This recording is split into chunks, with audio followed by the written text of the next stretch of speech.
सभी को नमस्कार। क्या आप जानते हैं सिरका या विनेगर क्या है?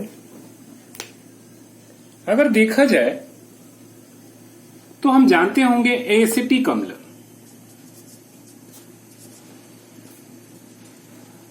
जिसका अणुसूत्र क्या होता है? तो होता है CH3COOH। यहां देखा जाए तो ये एसिटिक अम्ल कह सकते हैं अम्ल है जब इसी का तनु रूप लेते हैं। किस रूप में? हम तनु रूप लेंगे। अगर यही तनु रूप लेंगे, ध्यान रखिएगा, तो इसी तनु एसिटिक अम्ल को हम कहते हैं क्या? हम सिरका या फिर कहते हैं क्या? विनेगर। जब ये सांद्र होता है तब इसे हम एसिटिक अम्ल कहेंगे, लेकिन जब यह तनु रूप में रहता है, डाइल्यूट रूप में रहता है, तब इसे हम क्या कहते हैं? इसको सिरका, यानी तनु एसिटिक अम्ल को ही जो है यहाँ पे क्या कहते हैं? हम सिरका कहते हैं। वैसे आप लोग विनेगर सॉल्यूशन के बारे में जानते होंगे। ये विनेगर सॉल्यूशन के रूप में अक्सर ध्यान रखिएगा किसमें? Chow mein, soya chilli, paneer chilli, इनमें खास तौर से क्या होता है? इस विनेगर सॉल्यूशन का प्रयोग किया जाता है। एक जानकारी और ध्यान रखिएगा, 16.5 डिग्री सेल्सियस ताप पर अगर इसको रखा जाए ना, तो ये ठोस रूप में परिवर्तित हो जाता है, ठोस एसिटिक अम्ल बना लेता है।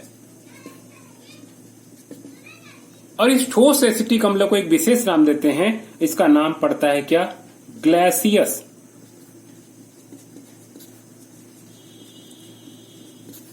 ग्लेसियस एसिटिक अम्ल। ग्लेसियस एसिटिक अम्ल के नाम से जाना जाता है। यानी 16.5 डिग्री सेल्सियस ताप पर रखे तो क्या होगा? ये इसका ठोस रूप में बदल जाता है और इसे हम ग्लेशियल एसिटिक एसिड के नाम से क्या होता है? जाना जाता है, ग्लेशियल एसिटिक अम्ल। जरा समझिए, अगर देखा जाए ना तो इसका मेन कई उपयोग है। बहुत सारे प्रयोगशाला विकर्मक में मेन सिरका के रूप में जो होता है ना, इसका सबसे अधिक उपयोग होता है किसमें? आप लोग जानते होंगे अचार को सुरक्षित रखने में। बहुत सारे अचार जो होते हैं सिरका में डुबोकर रखते हैं। इसके अलावा चटनी इत्यादि को कभी कह सकते हैं सुरक्षित रखने में क्या होता है? इस सिरका का प्रयोग किया जाता है। चलिए अगली ओर चलते हैं। क्या आप जानते हैं ये फ्रियान क्या है? देखिए, नाम अलग दिख रहा होगा, लेकिन अन्य नामों से समझे, इसके कई नाम हैं, बड़ा स्पेशल है। अन्य नाम में देखा जाए ना तो इसका नाम जो है एक CFC है। अक्सर कंपटीशन में CFC के नाम से जाना जाता है, यह कह सकते हैं आंसर आता है। अब CFC का अगर फुल फॉर्म देखें तो इसको कहते हैं क्या? Chloro, C for chloro, F for कैसा? फ्लोरो या फ्लोरो भी लिखते हैं, और C फॉर यहां पे कैसा है? कार्बन। अक्सर आप नाम सुने होंगे, क्लोरो फ्लोरो कार्बन, इसको CFC कहते हैं। इसी का नाम क्या है? फ्रियान। अगर अणु सूत्र की बात करें तो इसका सूत्र होता है CF2Cl2। E के कार्बन परमाणु से क्या होता है? 2 फ्लोरीन परमाणु और 2 क्लोरीन परमाणु क्या होता है? जुड़ा होता है। इसको हम ऐसे भी दिख सकते हैं, कैसा? इस प्रकार चारों में 2 तरफ क्या करें? हम क्लोरीन जोड़ दें और 2 तरफ हम क्या कर दें? फ्लोरीन जोड़ दें। इस प्रकार कह सकते हैं ये फ्रियान या क्लोरोफ्लोरो कार्बन की कह सकते हैं संरचना है। अब अगर देखा जाए ना तो फ्रियान के बहुत सारे उपयोग हैं। अक्सर क्या होता है? ये उद्योगों में अक्रिय विलायक के रूप में उपयोग करते हैं।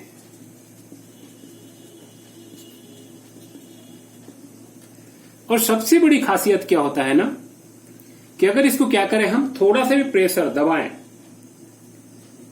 तो आसानी से क्या होता है? ये द्रवित हो जाता है, द्रव रूप में हो जाता है। थोड़ा भी प्रेशर लगाया जाए तो क्या होगा? बिल्कुल आसानी से द्रवित। और ऐसे द्रव जो आसानी से द्रवित होता है ना, वो जनरली क्या होता है? प्रशीतक के रूप में। प्रशीतक का मतलब ठंडा करने वाला। तो ठंडा करने वाला कौन होता है? हमको मालूम है AC। AC के अंदर यही गैस होता है। इसके अलावा क्या है हमारा? रेफ्रिजरेटर, या जिसको हम लोग कहते हैं क्या? फ्रिज। इसके अंदर जो है इसी फ्रियोन गैस का क्या होता है, प्रयोग किया जाता है। परंतु देखा जाए ना तो ये फ्रियोन या क्लोरोफ्लोरोकार्बन हमारे वायुमंडल में बहुत अधिक प्रदूषण उत्पन्न करता है। और सबसे अधिक इसका नुकसान क्या है कि ये जो होता है ओजोन परत, ये ओजोन परत को क्या करता है, बहुत हानि पहुंचाता है। इसीलिए लोग कहते हैं क्या कि ओजोन परत में क्या हो गया है, छिद्र हो गया। अक्सर कंपटीशन में आता है कि ओजोन परत को छिद्र करने वाले रासायनिक पदार्थ कौन है, तो ध्यान रखिएगा यही फ्रियोन है या क्लोरोफ्लोरोकार्बन है। चलिए अगली ओर चलते हैं। क्या आप जानते हैं क्या गैमेक्सिन है? देखिए गैमेक्सिन के अलावा बहुत सारे अन्य इसके नाम है, एक दो नहीं कई अन्य नाम है। इसको जरा समझते हैं। अन्य नाम में देखा जाए ना तो इसको लिंडेन भी कहते हैं, या इसको 666 के नाम से भी जाना जाता है। क्यों बताऊंगा। और इसी का कह सकते हैं एक नाम क्या है, BHC है। BHC से आपको समझ में आ जा रहा होगा, ध्यान रखिएगा। अगर BHC का अगर फुल फॉर्म देखें ना तो इसका फुल फॉर्म होता है बेंजीन हेक्सा क्लोराइड। तो ये BHC का फुल फॉर्म हो गया है ना। गैमेक्सिन या कह सकते हैं लिंडेन या 666 का रासायनिक नाम क्या है, तो बेंजीन हेक्सा क्या है, क्लोराइड है। अब अगर अणु सूत्र की अगर हम बात करें तो सूत्र क्या होगा, C6H6Cl6। यानी कार्बन के 6 परमाणु, हाइड्रोजन के 6 परमाणु और क्लोरीन के 6 परमाणु, तीनों 6-6 परमाणु मिलकर क्या होते हैं, ये गैमेक्सिन बनाते हैं। ध्यान रखिएगा इसी कार्बन के 6, हाइड्रोजन के 6 और क्लोरीन के 6, तीनों के 6-6 परमाणु होने के चलते इसका नाम पड़ जाता है क्या, 666। तो 666 इसी से नाम पड़ा है। अब अगर इसकी संरचना देखा जाए तो हम इसको ऐसे बना सकते हैं, बेंजीन रिंग होता है और इसी बेंजीन रिंग में साइक्लोहेक्सेन रिंग कर सकते हैं। ये सभी जगह क्या होगा, एक एक क्लोरीन परमाणु क्या होते हैं, इस प्रकार जुड़े होते हैं। तो ये इसका कह सकते हैं क्या, संरचना सूत्र होता है। ठीक है। अब बात करें क्या इसका उपयोग, किस किस क्षेत्रों में इसका उपयोग होता है, तो ध्यान रखिएगा ये प्रबल क्या है, कीटनाशी पदार्थ है। इसको माइटीनाशी भी कहते हैं। इसके रूप में देखा गया है क्या कि विभिन्न प्रकार के फलों व सब्जियों में कीड़ों को हटाने के लिए प्रयोग किया जाता है। परंतु ध्यान रखिएगा कि अब इसका प्रयोग क्या है, बंद हो चुका है। क्यों हो चुका है, क्योंकि यह वातावरण में लंबे समय तक रहकर क्या करता है, स्थायी प्रभाव, यह कह सकते हैं स्थायी प्रदूषण उत्पन्न करता है। इसीलिए क्या है ना, गैमेक्सिन या लिंडेन का प्रयोग लगभग अब बंद हो चुका है, यानी इस पर बैन लगा दिया गया है, क्योंकि ये बहुत सारे कह सकते हैं नुकसान पहुंचाता है। तो अत्यंत हानिकारक के कारण क्या हो गया, इस पे अब बैन कर दिया गया है। क्या आप जानते हैं पायरिन क्या है? देखिए पायरिन का अगर देखा जाए रासायनिक नाम,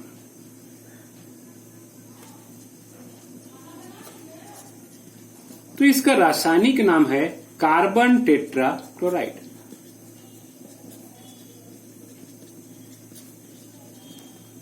अणुसूत्र बिल्कुल आप लोग जानते होंगे, क्या हो जाएगा, CCl4। इस कार्बन टेट्रा क्लोराइड का ही नाम क्या है, पायरिन है। अब अगर कार्बन टेट्रा क्लोराइड के रूप में अगर हम बात करें तो इसका मेन जो है, ध्यान रखिएगा, प्रशीतक के रूप में बहुत अधिक, मतलब ये ठंडा करने वाला, प्रशीतक मतलब सेम वही फ्रियान जैसा, ये भी क्या होता है, ठंडा करने का ही काम करता है। प्रशीतक के रूप में इसका उपयोग होता है। इसके अलावा देखा जाए ना तो पायरिन क्या है, बहुत अच्छा विलायक है। इसीलिए क्या होता है, कई क्षेत्रों में यह विलायक के रूप में क्या होता है, प्रयोग किया जाता है। इसका सबसे एक विशेष उपयोग है ना कि अगर कहीं इलेक्ट्रिक शॉर्ट हुआ है, मतलब बिजली वाली अगर आग लगा है, बिजली से कहीं आग लगी है, करंट की संभावना है, तो वहां क्या होता है ना, आग बुझाने के लिए इसी का उपयोग करते हैं, कार्बन टेट्रा क्लोराइड का। इसीलिए कहते हैं ना क्या कि इसको हम अग्नि शामक यंत्र में क्या होता है, हम प्रयोग करते हैं। तो ये कह सकते हैं विशेष उपयोग है। क्या है यहाँ पे, बिजली से लगी अगर आग है, कहीं इलेक्ट्रिक शॉर्ट सर्किट हुआ है, जहां करंट की संभावना है, वहां हम पानी से आग नहीं बुझा सकते हैं, अन्य केमिकल से आग बुझाना दिक्कत होता है। तो वहां मुख्य रूप से क्या होता है ना, पायरीन या फिर कार्बन टेट्राक्लोराइड का प्रयोग करते हैं। इसका एक बहुत विशेष दुष्प्रभाव है, अगर इसका लगातार यूज किया जाए ना, और अगर यकृत के संपर्क में आए तो यकृत कैंसर उत्पन्न करता है।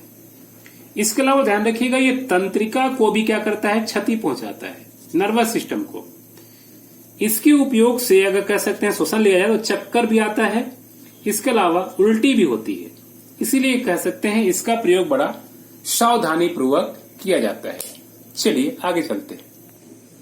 क्या आप जानते हैं यूरोट्रोपिन क्या है? देखिए, यूरोट्रोपिन की अगर बात करें ना, तो इसका अन्य नाम क्या है, हेक्सामीन भी है। इसी को हेक्सामीन के नाम से भी क्या होता है, जाना जाता है। अगर इसका रासायनिक नाम करें तो इसका रासायनिक नाम होता है हेक्सामेथिलीन।